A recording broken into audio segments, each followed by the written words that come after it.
안녕하십니까, 박정호입니다. 러시아가 우크라이나를 침공하고 벌써 1년 9개월이라는 시간이 흘렀습니다.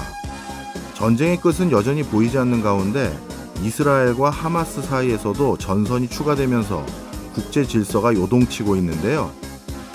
신냉전 시대란 말까지 나오고 있는 현 상황에서 우리나라는 어떻게 대응하는 게 좋을지 잠시 후 반길주 고려대 연구교수 모시고 이야기 나눠보고요. 이어서 대가들의 성공적인 투자 사례를 공부해보는 시간이죠. 대가들의 투자 노트에서는 소프트뱅크 손정희 회장의 ARM 인수 사례를 살펴보겠습니다. 11월 28일 화요일 박정호의 손에 잡히는 경제 플러스 광고 듣고 시작합니다. 요즘 가장 뜨거운 이슈를 집중해서 파헤쳐보는 이슈 플러스 시간입니다. 오늘은 반길주 고려대 일민국제관계연구원 국제기구 센터장 모시고 러시아 우크라이나 전쟁 그리고 이스라엘 하마스 전쟁을 둘러싼 국제 정세의 변화를 알아보겠습니다. 안녕하세요. 안녕하세요. 반갑습니다. 먼저 이스라엘 하마스 전쟁부터 한번 살펴보겠습니다. 지난 10월 7일에 개시됐기 때문에 개전됐다고 하는 게 맞겠네요. 거의 50일째 진행 중인데요. 처음에는 쉽게 끝날 거다, 금방 끝날 거다라는 전망이 많았었는데 이제는 아닌 것 같습니다. 센터장님은 어떻게 보세요? 이 전망을 살펴보려면 사실 지금의 상황이 어떤지 어떤 트랙을 걸어왔는지를 살펴봐야 돼요. 47일 만에 일시 휴전이라는 게 단행이 돼서 지금 진행되는 이런 상황을 고려했을 때 짚어볼 점이 하나 있습니다. 지금 이스라엘이 다시 짧은 일시 휴전을 마치고 전쟁을 속개하겠다고 다짐을 해놓은 상태에서 시작이 된 거거든요. 이스라엘이 다시 전쟁을 하게 될 것이라는 얘기인데 그러면 이게 이스라엘이 자위권이 해당되는 건지 아니면은 이게 점령에 가까운 건지 이 구분이 모호해집니다. 그래서 이것을 명확히 하지 않으면 5차 중동 전쟁으로 비화될 수 있기 때문에 이걸 한번 짚어볼 필요가 있는데 자 그럼 과거로 돌아가 봅시다. 10월 7일에 하마스가 배합전이라는 방식으로 이스라엘을 공격을 했어요. 배합전이라면 뭐냐면은 정규전하고 비정규전을 융합시켜서 공격을 하는 거거든요. 예를 들어 로켓은 정규전 공격입니다. 로켓으로 공격을 하면서 동시에 패러글라이딩을 이용하고 오토바이를 이용해서 게릴라가 침투를 했어요. 그 배합전으로 이스라엘을 공격을 하니까 굉장히 당황한 거죠, 이스라엘은. 그러니까 이거에 대한 이제 전쟁을 선포를 했어요. 전쟁을 선포하면서 목표를 명확히 했죠. 하마스의 군사 역량을 파괴하겠다. 이거를 정치적으로 보면 레짐 체인지 하겠다는 거거든요. 이때까지만 하나들의 점령용은 없었습니다. 근데 자위권이라고 하면 여기까지 자위권에 하면 필요성과 비례성이 있거든요. 필요성은 그 나라를 보존하고 보호하기 위해서 필요한 상황에서 허가되는 거예요. 국제법적으로. 근데 공격을 받았기 때문에 그 가만히 있으면 더 공격할 거 아닙니까? 그렇기 때문에 자위권이 허용이 돼요. 그래서 필요성에 따라서 전쟁을 개시했는데 또 하나 원칙이 있습니다. 비례성. 그 비례성은 필요한 거 이상으로 공격하지 말라는 겁니다.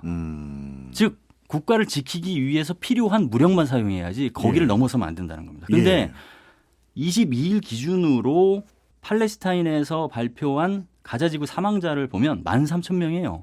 그 비례성을 사실은 넘어갔다라는 판단이 가능한 것이죠. 그렇게 따지면 하마스가 처음에 10월 7일에 공격한 것도 전쟁 범죄지만 이스라엘이 너무 많은 사망자를 내기도 계속하는 것도 자위권하고 멀어지는 거고 어린 아이들이 굉장히 사망자가 많아져요. 민간지적 피해도 많고 이것도 전쟁 범죄 혐의의 대상이 될 수 있는 거거든요. 그런 측면에서 자위권인지 아니면 점령의 의도가 있는지 구분을 명확히 하지 않으면 5차 중동 전쟁의 도화선이 될 수 있다. 이 점을 이제 분석과 전망 측면에서 살펴볼 수 있을 것 같습니다.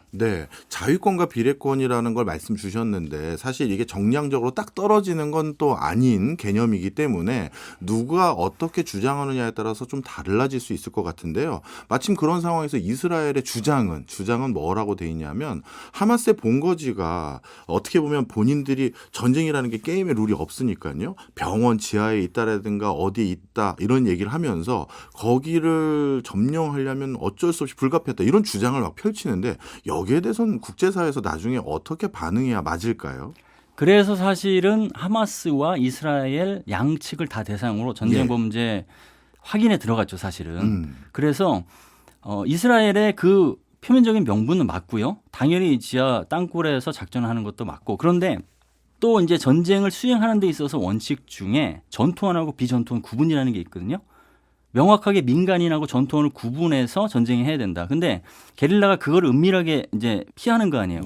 그렇다 하더라도 그걸 고려했다 하더라도 사망자가 너무 많아요. 그걸 고려하면 얼마나 이스라엘이 전투원과 비전투원을 구분하려는 노력을 했는지 이걸 따져보는 과정에서 어느 정도 나올 겁니다. 증거도 있고 요즘에는 스마트폰 시대이기 때문에 러시아 우크라이나 전쟁에서도 그러한 전쟁 범죄 증거가 스마트폰으로 굉장히 많이 수집이 됐거든요.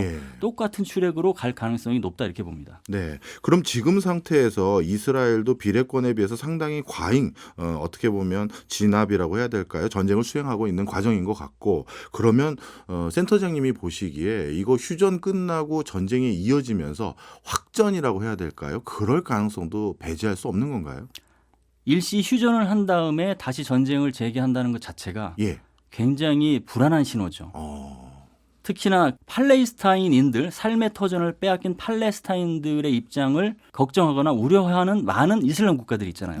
한편으로는 이스라엘의 말도 맞는 부분이 있죠. 더 이상 전쟁을 안 하고 여기서 그냥 끝내버리면 하마스가 다시 군사 역량을 만들어서 다시 공격에 나설 것이다. 그래서 두 가지 논리가 다 맞기 때문에 이것을 당사자들이 해결하게끔 방치시키는 게 아니라 일시 휴전 협정을 가능하게 했던 이집트, 카타르, 미국, 이스라엘, 하마스 다 동참해서 됐지 않습니까? 그거보다 좀 더 포괄적인 플랫폼을 통해서 제대로 된 휴전이 나올 수 있도록 혹은 종전이 나올 수 있도록 제2의 어떤 교섭 노력을 해야 되는 시점이라고 봅니다. 네. 카타르는 중재에 나섰고 이집트는 어떻게 보면 어떻게든 구호를 하는 어떤 입장을 보이고 있고 사우디도 뭔가 전쟁이 더 이상 확장되기를 원하지 않는 듯한 발언을 많이 합니다.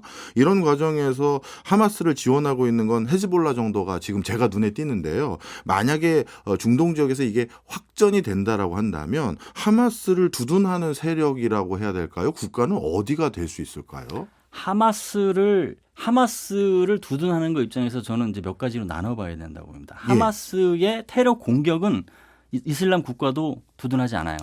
근데 가자 지구에서 좀 더 많은 팔레스타인들이 희생을 당하는 상황이 되면 말씀하신 그런 것과 별개로 친 팔레스타인 세력이 부상하면서 엄청나게 결집을 할 겁니다. 그런 과정에서 지금까지 4차례 중동 전쟁이 있었고 반 이스라엘 운동이라고 하는 1차 인티파다, 2차 인티파타도 그런 과정에서 엄청나게 이슬람 국가의 지지를 받았거든요. 그래서 지금의 전쟁 국면에 따라서 당장은 헤즈볼라 비국가 행위자인 헤즈볼라만 있는 것 같지만 암묵적으로는 사실 이란이 엄청나게 서포트를 하고 있는 거죠. 그런데 이란은 국제 정치 무대에서 그리고 또 중동에서 패권을 놓고 경쟁을 해서 주도권을 잡아야 되는 위치가 있기 때문에 함부로 팔레스타인 하마스를 지지하지 못하는 부분이 있어서 근데 국민은 팔레스타인의 삶의 터전이 뺏긴 상황에서 처절하게 몸부림치고 울부짖는 거를 가만히 있어서는 안 된다는 여론이 들끓고 있는 거거든요. 그래서 이란의 어떤 정치적인 목적에 따라 달라질 수 있는 지금 잠시 뒤로 물러서 있는 것들이 다시 전면에 부상할 수도 있다 그렇게 봅니다. 네, 가끔 외신 보도 중에서는요 일부가 하마스 뒤에는 이란뿐만 아니라 중국도 있다라고 보도하거나 추측하는 기사들도 있더라고요. 센터장님이 보시기에 중국이라는 단어까지 언급되는 게 확대 해석일까요? 아니면 실제 개연성이 있어 보이십니까? 중국은 본질적으로 러시아랑은 좀 다릅니다. 지금 상황은. 왜냐하면은 2049년까지 중국몽이라고 하는 중국 중심의 국제 질서를 등극하기 위해서 많은 것들을 관리해야 되는 그런 입장이기 때문에 러시아의 주권 유린 행위도 반대하면서 중동 지역에서 하마스하고 이란하고 특정 진영에 완벽한 편을 들려고 안 하고 있어요. 그거를 일시적인 전략적 모호성이라고 저는 보는데 그렇기 때문에 중국이 하마스 편이다라고 하는 거 굉장히 1차원 방정식으로 보는 거고요. 그 이상의 3, 4차원 방정식을 봐야 된다고 봅니다. 알겠습니다. 마지막으로 이제 러시아 우크라이나 전쟁으로 넘어가기에 앞서서요. 이 두 전쟁에 미국의 취하는 어떻게 보면 태도가 좀 사뭇 다른 걸 여쭤보고 싶은데요. 러시아가 전쟁을 감행했을 때는 러시아 전쟁의 부당성을 역설하면서 경제 제재라는 강력한 수단으로 전쟁을 수행하기 어렵게 만들었는데 정작 이스라엘에 대해 가자지구 어떻게 보면 폭격이라든가 이런 건 구두로 지탄하면서 정작 실질적인 제스처는 미국이 안 하는 것 같다라는 지적도 많아요.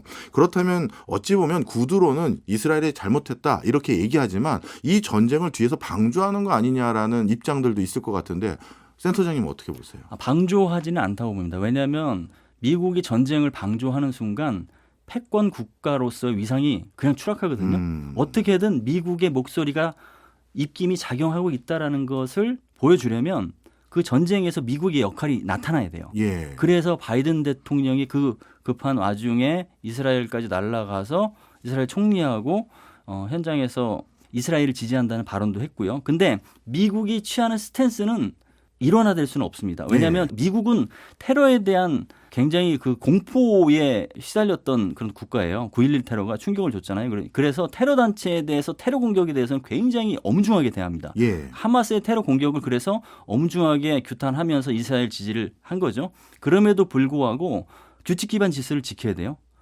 이스라엘마저도 미국의 동맹인 이스라엘마저도 규칙 기반 질서를 지켜야 된다 이겁니다. 그런데 요즘 바이든 대통령이 가서 뭔가 중재를 하려거나 백악관에서 얘기하는 논조가 반영되고 있는 듯한 느낌은 아니에요. 그게 미국의 패권 위상이 이제 많이 약화됐다는 방증인 거죠. 예전 같았으면 중동 정치에서 미국의 영향이 굉장히 컸는데 이스라엘이 말을 잘 안 듣잖아요. 네. 이게 이제 신냉전 국제 정치에서 달라진 점이라고 보시면 될 것 같습니다. 알겠습니다.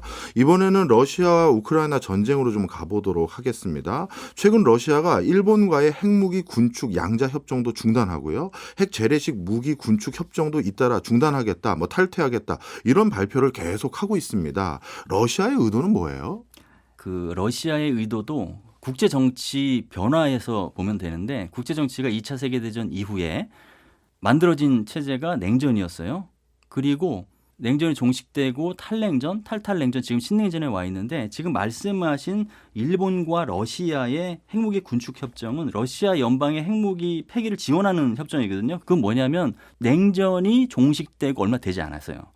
그 시기에는 이 룰이 필요했거든요. 근데 이 30년이 지난 상태에서는 그 룰이 약화되고 힘에 의한 국제 질서 변경이 가동되기 시작했어요. 그러니까 러시아는 지금 규칙에 매달리는 게 아니라 내가 원하는 국익을 가져가기 위해서 내가 힘을 발휘해서 사용할 수 있는 여건을 구축하겠다고 하면서 빠져나오는 거죠. 그러니까 그런 측면에서 국제 질서와 이제 봐야 될 측면이 있고요. 이거의 파급 효과는 뭐냐면 이게 이제 말씀하신 그게 결국 국제 비확산 체제하고 연결되는데 그게 이제 약화되는 게 있고요.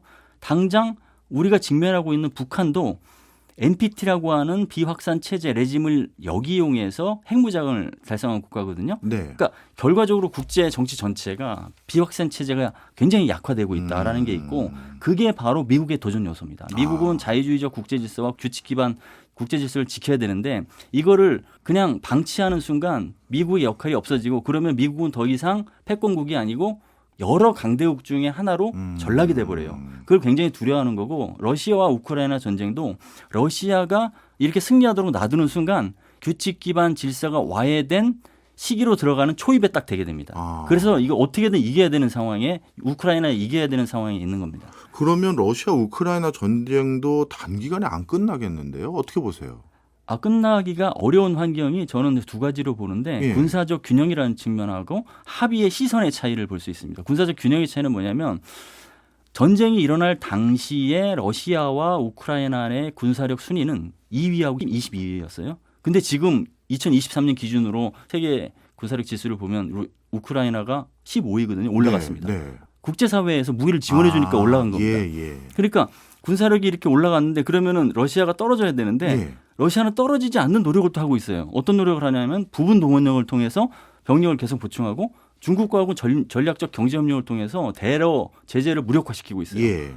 그리고 북한하고는 무기 거래해서 무기 가져오고 있잖아요. 그러니까 군사력이 한쪽이 지나치게 이렇게 기울게 되면 그 틈을 이용해서 뭐 반격을 하고 공세를 하고 해서 뒤집을 수가 있는데 평행이 너무 오랫동안 이루어지면서 소모전이 이루어지는 거예요. 그게 이제 장기화될 수밖에 없는 이유 한 가지고요. 두 번째는 우크라이나와 러시아가 전쟁을 끝내겠다고 하는 목표치가 굉장히 상극입니다.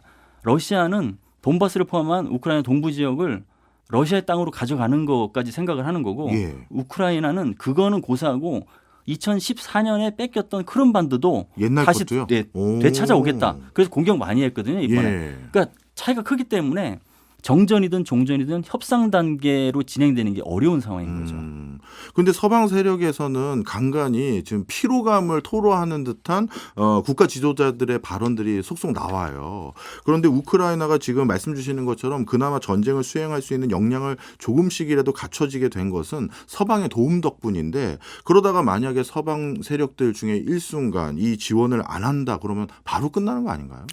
예, 그 점을 이제 저는 내부적 요인, 외부적 요인 두 가지로 봐야 된다고 보는데, 그러니까 우크라이나의 전선에서 전쟁 수행 능력이 약화되고 있다. 그 부분은 먼저 우크라이나의 국내 결집이 약화되는 측면도 있습니다.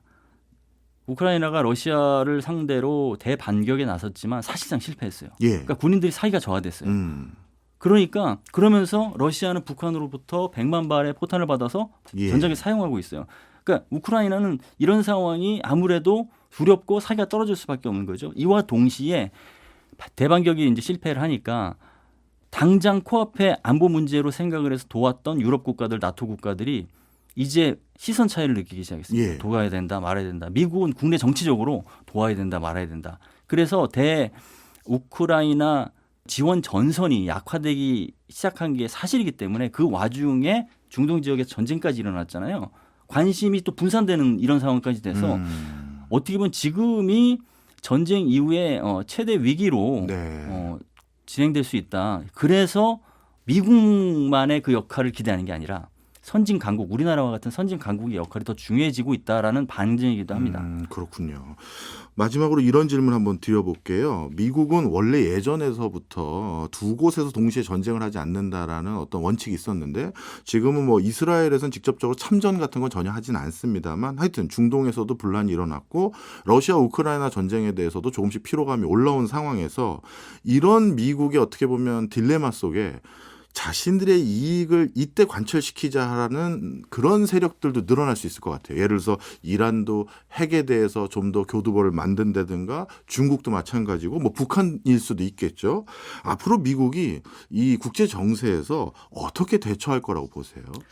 미국은 가장 힘이 강한 시기에도 두 개 전장에서 동시에 전쟁을 수행할 수 없다 판단을 한 상태였는데 그때보다 국력이 낮아졌어요. 예. 그렇기 때문에 당연히 두 개 전장에서 전쟁 개입을 할 수 없는 것은 사실이고, 그럼에도 불구하고 개입을 안 하면 국제 정치의 불안정성이 걷잡을 수 없이 나락으로 빠져들기 때문에 미국이라는 존재가 더 이상 목소리를 낼 수 없게 되죠. 그래서 대리전 형식으로 지금 가담을 하는 거예요. 그러니까 중동 지역에서는 일단 항공모함을 근처 보내고, 그 유라시아 지정학에서는 우크라이나에게 지원하고, 예. 그리고 본인의 지원만으로 안 되니까 동맹국한테 같이 지원해 달라고 해서 외교전을 펼치고 이런 예. 거거든요.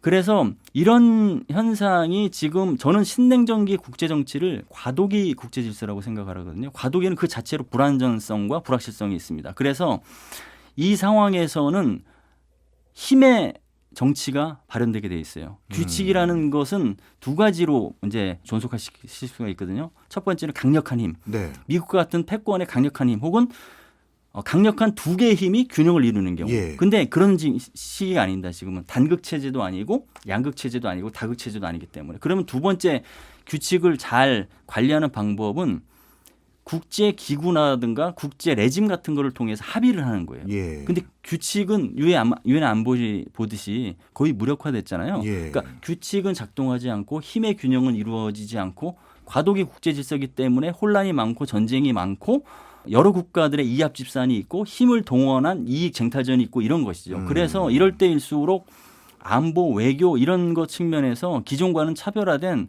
굉장히 다층화된 외교 채널도 필요하고, 안보도 뭐 스스로의 힘에 의한 자강, 그다음에 동맹국에 의한 동맹 안보 플러스해서 유사 입장국하고 연대를 통한 안보도 챙겨 나갈 수밖에 없는 게 복합 위기 속에서 풀어 나가야 되는 어떤 지혜라고 볼 수 있겠습니다. 말씀 듣고 보니까 정말 복잡다단하네요. 그런데 이런 생각도 듭니다.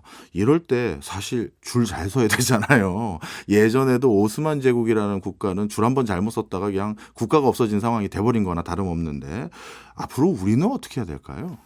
국가가 안정적이고 지속 가능한 국력을 갖고 국가 위신을 영속하려면 예.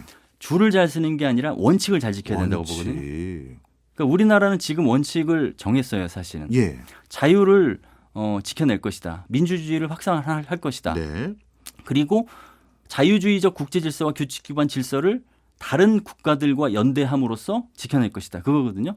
그래서 그런 원칙에 위배되는 곳이 발생했을 때는 우리나라에서 먼 곳이라도 우리가 예. 어떤 식의 역할을 할 것인지 그리고 그걸 어떻게 촘촘하게 할 것인지 전략적 수준에서 전술적 수준이 아니라 그런 것들을 만들어 나가고 있고 이제 상황이 더 복잡해졌기 때문에 특히나 이제 북한이 군사 정찰 이상까지 이제 발사한 상황이라 지금 전선이 어떻게 되냐면 유라시아 지정학, 중동 지정학, 인도태평양 지정학, 한반도 지정학까지 지금 들어와 있는 상태입니다. 그래서 더 촘촘하게 설계를 해서 집행을 해야 된다고 봅니다. 알겠습니다.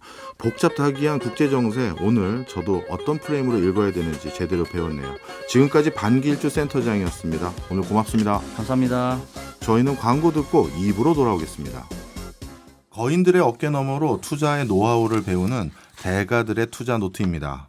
오늘도 카운트의 신기주 대표와 함께합니다. 어서 오세요. 네, 안녕하세요. 네, 지난주에 우리 워렌 버핏 코카콜라 투자 많은 시사점 얻었습니다. 네. 오늘은 또 어떤 대가인가 살펴봤더니 이분은 대가인지 좀 헷갈리는 분이네요. 왜요? 바로 얼마 전에도 큰 손실 입은 네. 손정희 회장이네요. 맞아요. 예. 그런데 이분의 ARM 우리가 암이라고 부르는 네, 회사인데 네. 예, 이 회사에 대한 투자 이거 말씀해 주신다고요? 맞아요. 사실 손정희 회장 투자에 대해서는 명암이 있죠. 그런데 그 뭐 사실 알리바바 투자가 대표적으로 성공했고 예. 하지만 또 아쉬운 위워크 투자도 있잖아요. 맞아요. 근데 사실은 손정희 회장의 투자를 이해하려면 제가 보기에는 그 이 ARM 투자를 이해하면 이 사람이 왜 이렇게 명암 투자를 하는가, 천당과 지옥을 오가는가, 그리고 뭐 어떤 걸 원하는가, 그리고 또 하나는 이 투자법에 대해서 배울 수도 있겠고 반면 교사도 있겠고 뭐 그런 부분이 있어서 손정희 회장의 암 투자를 얘기해 보려고 합니다. 네. 이 회사를 고른 이유부터 설명을 해 주시죠. 일단 뭐 아직 가장 핫한 회사긴 하죠. 9월 14일 날 나스닥 상장했고요. 그래서 손정희 투자 포트폴리오 중에서 그 수년 만에 아주 잘 됐다라는 평가를 받죠. 네. 물론 지금 뭐 이제 그 주가가 오르락 내리락 합니다만 상장 자체는 성공했으니까요. 예. 또 하나는 이게 그 모바일 반도체 칩 설계 시장 그러니까 반도체 시장은 퀄컴도 있고 뭐 경쟁 회사가 많습니다만 그걸 설계하는 회사는 시장 점유율이 99%예요. 절대 회사죠. 그러니까 암이 99%를 전부 다 차지했다 이런 얘기죠. 모바일 반도체를 설계하는 건 암이 다 하는 거죠. 네. 또 하나는 그 나아가서 이제 인공지능이라는 중요한 트렌드가 있잖아요. 생성 AI 트렌드에서 반도체 설계 시장까지 장악하려고 하고 있고 손정희 회장은 이거 정말 원하니까. 그리고 또 하나는 한때는 아시아의 워렌 버핏이라고 불렸었는데 네. 지금은 버핏이 이 얘기 들으면 기분 나빠할 뭐 이런 분이 되었기 때문에 그렇죠. 그러니까 AI 투자와 또는 또 이제 그 손정희 회장이 그리는 그림에서 암이라는 건 최후의 전장이고 최후의 보루인 거예요. 그러니까 손정희 투자자를 이해하려면 암을 이해해야 하고요. 네. 그래서 암을 뭐 픽 해봤습니다. 네. 그러면 암뿐만 아니라 이제 손정희의 투자법도 우리가 이해를 해야 되는데 네. 손정희가 기업을 고르는 방식에 대해서도 먼저 설명 좀 해주세요. 요 숫자 말씀드리면 될 것 같아요. 10분, 6분, 네. 예. 12분. 그 10년. 이거 네 가지 숫자입니다. 10분, 6분, 12분, 10년. 네, 맞아요. 느낌 팍 옵니다. 일단 10분은요. 1995년도에 손정희 회장이 그 야후 투자할 때 네. 야후 창업체 제리 양을 만나갖고요. 야후 사무실에 가갖고 피자 하나 콜라 하나 딱 먹은 다음에 투자할게 1억 5천만 달러 이렇게 했던 때 걸린 시간이 10분이었어요. 네. 네. 그 당시에 야후가 적자만 100만 달러였거든요. 그런데 1억 5천만 달러 투자하겠다고 했고요. 그 당시에 손정희 회장은요. 겨우 엑시트 한번 성공한 정도 수준이었는데 네. 그런데 이거 하겠다고 나온 거예요. 네. 자, 그다음 6분입니다. 6분은 너무 유명한 건데 2000년에 손정희 회장이 알리바바 창업자인 마윈을 딱 만나갖고 그래서 이 피칭 끝나기 이 스타트업이 투자자한테 피칭한다고 하잖아요. 네. 자기 입에서 설명하는 거. 끝나기 전에 딱 말을 가로막고 6분 만에 투자할게. 얼마? 200억 원. 이런 거죠. 6분 만에 200억 원. 않고요. 네, 끝까지 듣지 않았어요. 네, 그냥 나 다 알아. 그냥 투자할게. 이런 거. 당시에 알리바바는 직원이 20명밖에 안 되는 완전 초창기 스타트업이었는데 그런데 200억 200억 원을 투자했어요. 이야. 그러면 이 정도쯤 되면 거의 관심법이잖아요. 네. 근데 또 다른 게 그러면 있습니다. 12분이나 긴 시간을 써준 사람은 누군가요? 그러게요. 12분이나 썼던 것은 2016년도에 아담 뉴먼이라는 위워크 창업자를 만나갔고요. 12분이니까 시간을 많이 쓰니까 예. 돈을 많이 써갖고 5조 8천억 원을 12분에 이야. 투자를 했어요. 아시다시피 어마어마한 손실로 돌아오는데요. 18조 원 정도 손실을 봤죠. 근데 어쨌든 이때 일화를 얘기하면 당시 2016년에 트럼프 대통령이 당선이 됐었고 손정희 회장이 그 트럼프 대통령 만나러 가는 길에 뉴욕에서 길이 막혀갖고 길 막히는 길에 가는 길에 한번 피칭해봐라고 아담 뉴먼을 차에 태웠는데 네. 그게 18조 원의 손실로 돌아오는 이야. 최악의 투자였으니까 차에만 안 태웠으면 됐는데. 그러니까요. 당시 나눴던 대화가 뭐였냐면 스마트한 사람과 미친 사람 중에 누가 이길까라고 손정희 선생님이 물어봐요. 예. 아담 뉴먼이 정답을 얘기하죠. 미친 사람. 예. 상대방이 원하는 답이었어요. 예. 그랬더니 손정희 회장이 당신은 더 미쳐야 되겠어. 돈을 더 가져가라고 하면서 투자를 더 했다고 하는데 예. 미친 거죠. 이 모든 게 미친 상황. 네. 저한테 10분만 내주시면 안 될까 이분? 자, 근데 손정희 회장은 원래 사업에서는 정말 달인이잖아요. 맞아요. 왜냐하면 인터넷 초창기 시절에 야후도 있고 구글도 있고 한데 네. 손정희는 일본이라는 적지 않은 시장을 완전히 장악한 네. 그런 내노라는 사업가 아닙니까? 그렇죠. 야후 재팬이 가능했던 건 이거 제리 양한테 10분 만에 피자 먹고 돈을 투자했기 때문이고요. 예. 알리바바 투자를 했기 때문에 지금 손정희 회장의 그 거대한 투자 포트폴리오가 만들어지는 거잖아요. 네. 그래서 사실은 명함이 너무 많고 천당과 지역을 너무 오가는데 저는 이거를 손정희 회장이 뭐 전 시간에 다뤘던 워렌 버핏과 달리 스타트업 투자를 하는 투자자이기 때문에 이런 일이 생긴다. 손정희 회장의 어떤 투자 현실이 있는 시장 그라운드 자체가 예. 워렌 버핏은 말하자면 마라톤 투자를 하는 그 시장이라면 예. 손정희 회장은 농구인 거예요. 계속 득점을 내야 되고 그러다 보면 시속 게임을 해야 될 수밖에 없는 예. 그러니까 말하자면 계속 아무리 수비를 해도 점수를 먹을 수밖에 없는 시장이 스타트업 시장인데 그 시장이 있기 때문에 이런 특성이 나타난다. 이런 설명을 드리고 싶은데요. 그러니까 손정희 회장이 주로 투자하는 회사가 스타트업이나 초기 기업이기 때문에 어쩔 수 없는 특성도 있다. 이런 얘기군요. 네, 저도 스타트업의 대표인데요. 예. 저도 이제 투자자들한테 피칭하면요. 딱 설명을 해요. 하지만 제가 설명드리는 것은 미래에 실현하려고 하는 지금의 드림, 꿈이잖아요. 그렇죠. 그러면 결국은 저를 믿으세요.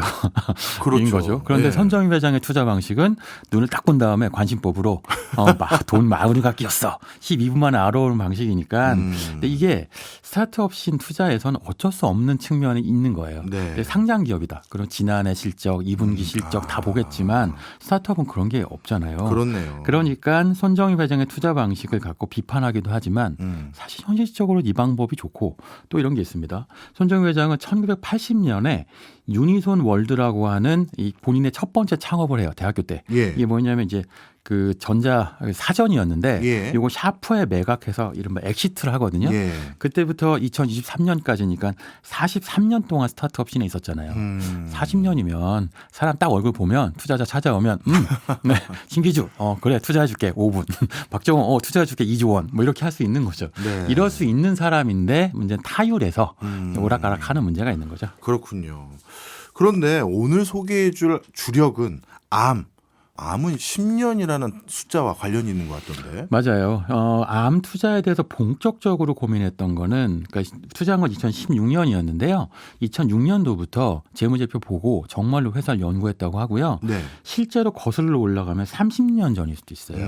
제가 아까 왜 첫 번째 창업이 80년에 유니손 월드라고 했잖아요. 네. 이거 매각한 회사가 샤프였는데 네. 이 샤프가 암하고 매우 관련이 밀접하게 있거든요. 네. 그러니까 암이 처음에 초창기에 창업을 했을 때는요.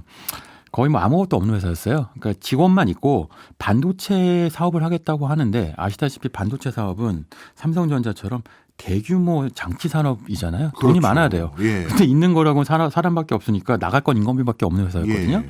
그러니까 거의 망할 지경이었는데 예. 그 당시에 클라이언트가 딱 두 개가 있었습니다. 예. 이게 뭐냐면 하나는 애플, 하나는 샤프예요. 예. 그러니까 애플과 샤프에서 새로운 형태의 반도체를 설계한데 그걸 이제 좀 복잡하지만 RISC 방식이라고 하는데 뭐 쉽게 설명하면 예전 반도체보다 전력 소모량이 적어요. 그러니까 이걸 만들어 줄게라고 얘기하니까 잘 모르겠는데 하지만 한번 해봐 하면서 이제 실험적인 기술 스타트업과 계약을 했던 회사는 2개였는데 그게 F가 샤프였고 나머지는 대부분 누구하고 계약하고 있었냐면 인타라고 했어서 당시에는. 그런데 이 샤프가 바로 손정희 회장의 그 첫 번째 창업회사였던 그 유니선 월드를 인수해서 매각했던 회사인 거예요. 그러니까 손정희가 돈을 벌고 지금의 투자자가 된 건 샤프와 인연이 있는 거죠. 근데 샤프가 눈여겨본 암이라는 회사가 있어? 하면 손정희 회사가 눈여겨본 거예요. 그랬더니 이 암의 사업 모델 자체가 손정희 회장의 어떤 구미가 당기는 모델인 거죠. 일단 암의 창업자들은요. 돈이 없으니까 반도체는 못 만들어. 그럼 뭘 하겠느냐? 반도체 설계를 하겠다고 생각하는 거죠. 왜냐하면 요 근처에 그 명문 대학교가 있었거든요. 케임브리지 대학교. 우리한테 있는 건 2개밖에 없다. 그래갖고 반도체 못 만들지만 설계할 수 있는 사람들은 있다. 설계를 하니까 이제 저비용 고효율이 되는 거죠. 지금 갖고 있는 반도체 설계에서 라이센스로 돈을 받는 그 지금 암의 비즈니스 모델이 이때부터 만들어지기 시작하는 건데요. 문제는 이렇게 하려면 2가지가 필요해요. 하나는 기술에 대한 신뢰. 2번째는 그거 사주겠다는 클라이언트. 그렇겠죠. 당시엔 아무도 없었던 거예요. 그 유일하게 2 클라이언트가 애플하고 샤프였던 거고 손정희 회장은 샤프를 통해서 암을 이때부터 눈여겨보기 시작한 겁니다. 근데 거기서 손정희하고 암의 공통점이 나오는데요. 자, 어차피 지금 시장은 안 돼. 근데 손정희라는 사람의 투자법은 지금은 관심이 없죠. 지금의 수입 관심 없고 매출 관심 없고 미래를 차지하고 싶다라는 야심이 큰 사람이니까 90년대에 봤을 때는 미래 시장은 PC 시장이 아니고 모바일 시장인 거죠. 그래서 모바일에 투자를 하겠다고 생각하고 있었는데 암도 어차피 우리사 제품을 지금 PC 업체들은 인텔 것만 쓰니까 모바일 제품을 먼저 개발해 보자라고 생각했던 거예요. 그러니까 2 회사가 다 같은 방향을 보고 있었고 그때부터 이 회사를 눈여겨보고 있다가 아까 말씀드린 것처럼 2006년도부터 개인적인 관계를 맺기 시작하고요. 투자를 하겠다고 계속 하나하나씩 준비를 하고 있었던 거죠. 그런데 궁금한 게 있습니다. 암이라는 곳은 이렇게 나름대로 비용 효율적으로 어떻게 보면 상당히 경쟁력 있는 제품과 서비스를 만들 수 있는 역량을 이미 가지고 있었고 그런 성과도 이미 좋은 고객 2개나 가지고 있는데 이런 좋은 회사를 왜 손정희에게 팔았을까요? 그거 아주 중요한 질문이에요. 사실은 저도 알아보면서 아니 대체 사실 업계 표준이 되었어요. 그리고 모바일 시장 안에서도 99% 시장 점유율을 가져갈 정도였어요. 2015년쯤 되면. 근데 그런데 왜 팔았느냐? 일단 손정희 회장이요. 암을 너무 사고 싶어 했어요. 그래서 암이 회사를 팔 가능성을 호시탐탐 노리고 있었는데 일단 2025년도 가을에 딱 봤더니 암이 그 IoT 관련돼서 보안 관련된 발표를 한 거예요. 이 손정희 투자법이 또 하나 나오는데 손정희 투자는 왜 워런 버핏은 애뉴얼 리포트를 보잖아요. 연례 보고서 손정희 회장은 뉴스를 봐요. 그러니까 세상의 모든 경제 뉴스를 다 봅니다. 하나도 빼놓지 않고 모든 걸 다 본 다음 남들이 보지 않는 힌트를 찾는데 암에서는 이 발표 보안 기술을 강화한다 해서 암이 이제 모바일하고 인공지능 쪽으로 가는구나라는 힌트를 얻는 거예요. 그러니까 여기서 타이밍을 놓치면 그럼 투자를 할 수 없겠구나라고 생각하는 지금 밀어붙여야 한다라는 타이밍을 하나 보고요. 2번째는 이게 좀 놀랍던데 그 암의 CEO가 그 원래 영국이라고 했잖아요. 암의 본사는. 그런데 그 미국 베이스가 있어갖고 그 실리콘밸리 쪽에도 집이 있었던 거예요. 손정희 회장이 그 옆에 집을 삽니다. 그래서 이웃 사촌이 돼요. 일부러 산 거예요? 네, 맞아요. 반 일부러겠죠. 물론 손정희 회장도 거기에 스탠포드 쪽에 베이스가 필요했겠지만 그 근처에 누가 사는지 다 알고 있었고요. 그래서 자, 우리 이웃 사촌이니까 디너 파티를 해라고 하고 CEO를 불러요. 그런 다음에 CEO한테 그러니까 저 진정한 의도를 얘기하지 않고 뭐 필요한지 넌지시 물어봐요. 그냥 같은 사업을 하는 사업자로서 뭔가 컨설팅 해주는 것처럼. 근데 여기서 한 가지 중요한 건 암하고 소프트뱅크라는 회사는 직접적으로 연결되지가 않아요. 예를 들면 암하고 삼성전자 사이에서는 이런 식의 캐주얼한 디너 파티는 불가능하죠. 왜냐하면 거래 관계가 있으니까. 엔비디아도 마찬가지예요. 그러니까 서로 감춰야 되는데 소프트뱅크는 뭐냐면 암의 고객회사의 고객회사 정도 되는 거예요. 그렇네요. 그러니까 물관하니까 그냥 뭐 요즘 고민이 많아요 이런 얘기 하다가 하는 얘기가 우리 회사는 딥테크 회사예요. 딥테크를 하면 그러니까 반도체 설계라고 하는 건 반도체도 어려운데 반도체 설계하는 것까지 하면 일반 소비자도 주주도 무슨 얘기하는 거지? 그렇게 싶잖아요. 되죠. 되게 어렵다. 딥테크한 거예요. 근데 이 암은 그런데 문제는 돈이 같이 출발했으니까 네. 일찍 상장을 해서 주식시장에서 계속 주가의 흐름에 영향을 받고 있는 거죠. 우린 딥테크 회사인데 그런데 우리의 주가는 주주들은 우리 기술을 이해하지도 못하고 우리의 주가는 우리를 제대로 평가해 주지도 못해. 우린 저평가받고 있는 것 같아. 그러니까 사실 우리는 내심 뭐냐면 상장하지 않고 비상장 회사로 전환하고 싶은데 우리한테는 돈이 없네. 그러니까 이제 손정희 회장이 돈만 있으면 살 수 있겠구나 라는 걸 판단하는 거죠. 결국은 이런 투자법에서 핵심은 상대방이 뭐가 필요한지를 알아내는 데까지 10년 정도 공을 들인 거고요. 네. 그리고 결국은 개인적인 친교까지 맺어서 이거를 접근을 한 거고 결국은 나중에 최종 결정은 어디까지 가냐면 암의 이사회 의장이 있죠. 네. 이사회 의장이 2016년 7월 정도 그 말하자면 정말 결정적인 그 거래를 할 시점쯤 됐을 때 그리스에서 휴가 중이었어요. 예. 요트를 타고. 예. 손정희 회장이 그 지금 말씀드린 당신네들이 필요한 게 무엇인지 알고 난 다음에 곧바로 비행기를 타고 그리스로 날아갑니다. 그러니까 이제 뭐 정말 집까지 샀으니까 그리스 날아가는 건 아무것도 아니었겠죠. 네. 그래서 그래 가서 스튜어트 챔버스라는 의장인데 이분이 난 휴가 중이니까 알다시피 유럽에서 휴가하면 한 달 동안 아무 일도 안 하잖아요. 예. 근데 그냥 그리스 휴가지로 찾아가갖고 곧바로 인수를 제안해요. 인수가는 당시 암의 주가의 50%를 얹어주는 것. 그러니까 이게 이런 걸 뭐라고 하냐면 거부할 수 없는 제안이라고 하잖아요. 그렇죠. 당신들이 원하는 비상장화를 시켜줄게. 두 번째는 그런데 주주들도 다 만족하게 주가의 50%를 얹어줘 줄게. 이야. 뭐 이러니까 바로 2주 만에 계약이 성사돼서요. 예. 전광석화처럼 7월 말에 2016년이었죠. 100% 인수를 하게 됩니다. 이야. 사실상 뭐 암을 낚았다고도 볼 수 있죠. 어찌 보면 손정희 회장의 스타일이 확신이 딱 들면 그냥 무차별하게 지르는 스타일이네요. 네.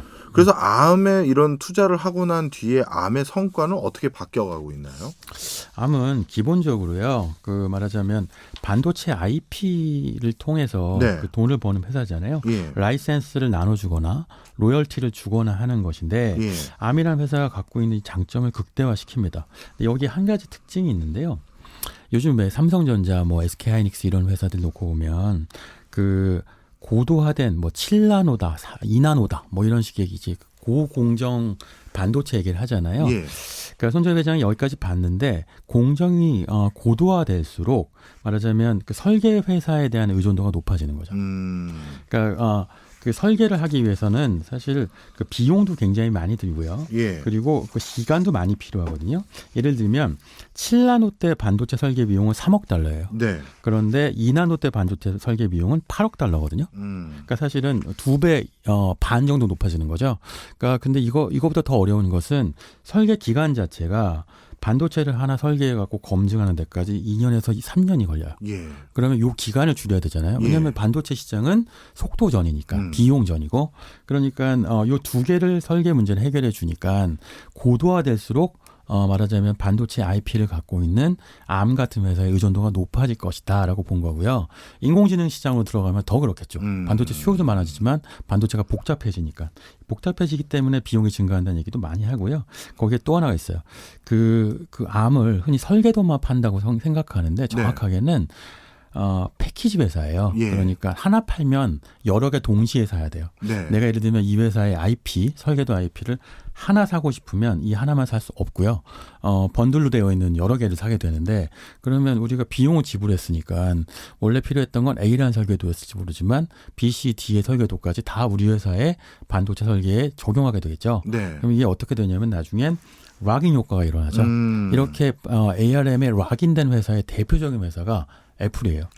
애플은 2040년까지 ARM 베이스의 어떤 반도체만 쓰겠다고 하거든요. 예. 이게 ARM 반도체가 당연히 성능이 좋아요. 가장 좋은 성능은 반도체가 복잡해지면 가장 큰 문제가 되는 게 열이 많이 나는 이제 그 발열 문제인데 ARM 설계는 발열이 적고요. 발열이 적다는 얘기는 전력 소모량도 적죠. 예. 그러니까 이렇기 때문에 성능도 좋지만 다른 거 쓰기에는 이미 이제 말하자면 낚인 거예요. 그래서 락인이 돼갖고 다른 설계를 쓸 수가 없게 된 거죠. 바로 이 패키징 서비스 때문에. 일종의 암의 기술이 산업 표준이 돼버렸네요. 맞아요. 그거를 6년부터 손정희 회장이 암이 표준이구나. 그러니까 원래 암 창업자들은 창업자 때부터 우리가 이 반도체 표준이 되겠다라고 했을 텐데 스타트업이니까 그렇게 노력하세요라고 했겠지만 2006년쯤 되면 표준이 되었다는 걸 먼저 발견한 건 손정희 회장이었고 그리고 2016년쯤 되면 실제 표준이 되었고 2023년 단계에서는 실제로 모바일 반도체 그리고 자동차 반도체 그리고 뭐 IoT 반도체 이런 각 영역에 있어서 표준화가 완전히 완성되었죠. 예. 그러면 지금까지 쭉 설명을 듣고 봤더니 손정희 회장은 이 암이라는 회사가 가지고 있는 부가가치와 실제 사업의 내용을 정확히 이해를 했고 네. 그래서 아주 전략적으로 옆집에도 살고 휴가 때도 찾아가서 이 회사 원래 설립자들과 기존 주주들이 원하는 바인 그 상황을 다 들어줘서 그중에 하나가 비상장화하는 건데 네. 그런데 이 비상장 회사를 다시 인수한 다음에 재상장을 했단 말이에요. 맞아요. 이건 왜 그런 거예요? 그게 참 아이러니한 건데요. 원래 상장 기업으로 안 만들겠다는 게 약속이었는데 네. 그 사이에 아까 잠깐 뭐 처음에 말씀드렸다시피 위복 투자했잖아요. 아, 그러니까 돈이 정말 그 필요해졌구나. 12분 동안 아담 뉴먼을 차에만 태우지 않았어도 암을 다시 상장시키는 일은 없었을 거예요. 예.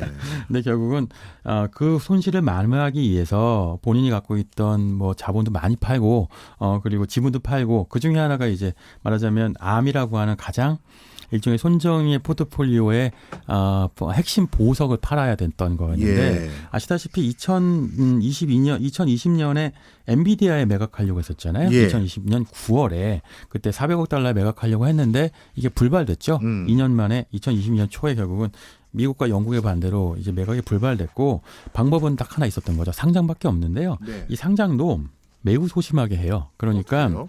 전체 주식의 10%만 상장한 거예요. 90%는 상장을 안 시켰고 그 10% 중에서도 앵커 투자자라고 해서 암하고 매우 밀접한 관련이 있을 수 있는 회사들 그게 뭐 삼성전자도 있고 애플도 있고 인텔도 있고 이런 회사들이 앵커 투자자로서 지분을 미리 확보해 놓죠.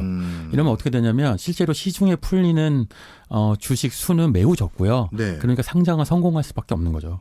또 서로 하고 싶어 하는데 매물이 없으니까. 그러네. 그래갖고 암은 상장도 성공했고 말하자면 각각의 어떤 고객사들이 지분을 갖게 만들어서 이런 표현을 쓰는데 관련사들이 암을 일종의 그 스위스 같은 영세 중립국으로 만들었다 이런 표현 쓰거든요. 워낙 중요한 업계 표준이니까 네. 아무도 갖지 못하게 만들었어요. 물론 손정희 회장이 갖고 있는데 사실 아이러니한 건 제가 보기엔요. 처음에 왜 그리스에 갔을 때 찾아갔던 암의 주주 있었잖아요. 예. 이사벨 의장. 지금 손정희 회장은 그 사람과 비슷하게 된 것 같아요. 그러니까 갖고는 있는데 예. 그런데 함부로 바꿀 수는 없는 거죠. 워낙 이 핵심 회사가 되었으니까. 예. 네, 그렇게 되었습니다. 어떻게 보면 많은 분들이 직접적으로 알지는 못하지만 우리 세상을 이끌고 있는 가장 중요한 회사 중에 하나가 바로 암인데 네. 이런 암이라는 회사를 제일 먼저 발굴해서 자신의 손에 넣었던 손정희에게는 암 투자라는 건 어떤 의미였을까요? 인생의 마지막 승부처고 자신의 관시법 투자와 천리안 투자와 네, 오기 투자가 맞는다는 걸 입증할 수 있는 마지막 증거죠. 아, 마지막 증거. 네, 다른 것들은 실패 성공을 오고 갔는데 예. 암이 성공하면 결국 마지막으로 마무리가 다 성공하는 거잖아요. 네. 근데 여기에 이제 이것만 하는 게 아니고요. 더 필요해요. 뭐냐면 손정희 회장은 투자를 하는 게 돈을 벌고 싶어 하는 게 아니라 미래를 먼저 내 것으로 만들고 싶어 하는 거잖아요. 네. 이게 투자의 목적이니까 우리한테는 이렇게 투자하면 안 되죠. 이건 일종의 오기 투자 같은 건데 내가 옳다는 걸 증명하고 싶어 투자하면 안 되잖아요. 네. 시장이 원하는 대로 투자를 해야죠. 하지만 이건 반면교사에 해당되는 것이고 손정희 회장의 방식은 지금 현재 어디까지 가 있냐면 암을 기점으로 해서 프로젝트 R이라는 걸 시도하고 있는데 예. 뭐냐면 한 200조 원 정도 규모의 펀드를 투자를 해갖고요. AI 스타트업들을 사모으고 있어요. 이 흔히 말하는 이제 군 투자라고 하는 건데 예. 그래갖고 그 중에 하나가 뭐냐면 지난주에 굉장히 시끄러웠던 오픈 AI 샘 알트만 창업자하고 같이 그리고 애플의 디자이너 있죠. 유명 디자이너. 조니 아이브하고 같이 말하자면 AI 기반의 아이폰 같은 그 무엇을 만들겠다는 거예요. 그러니까 새로운 모바일 디바이스를 만들겠다. 네. 지금 실리콘밸리에서는 그게 AI 핀이다. AI 와치다. AI 모바일이다. 뭐 얘기가 많은데 어쨌든 그런 디바이스를 만들면 그러면 2009년 10년에 그 모바일 혁명이 다시 일어난다. 이렇게 얘기하고 있는 거고요. 거기까지 완성하는데 암은 가장 중요한 기반이죠. 결국 마지막 승부예요. 알겠습니다. 손정희 회장은 이렇게 받아들여야 될 것 같아요. 투자로 일반적으로 우리 같은 개인들은 돈을 벌고자 하는 목적이 제일 크지만 어떻게 보면 손정희는 자신이 만들고 싶은 미래의 모습을 꿈꾸기 위해서 그걸 완성하기 위해서 투자를 했던 것이 아닌가 네. 이런 생각도 드네요. 하여튼 저한테 10분만 내주셨으면 하는 반가울 것 같은데 네. 하여튼 알겠습니다. 오늘 세계적인 사업가이자 투자의 반면교사도 될 수 있는 손정희 회장 잘 들었습니다. 지금까지 신기주 대표였습니다. 고맙습니다. 네, 고맙습니다.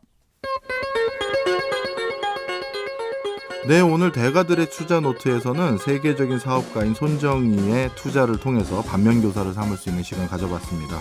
저희는 앞으로 주머니도 풍성한 그런 소식들, 그런 내용들 많이 담아오겠습니다. 박정호의 손에 잡히는 경제 플러스 내일 저녁 8시 5분에 다시 찾아오겠습니다. 고맙습니다.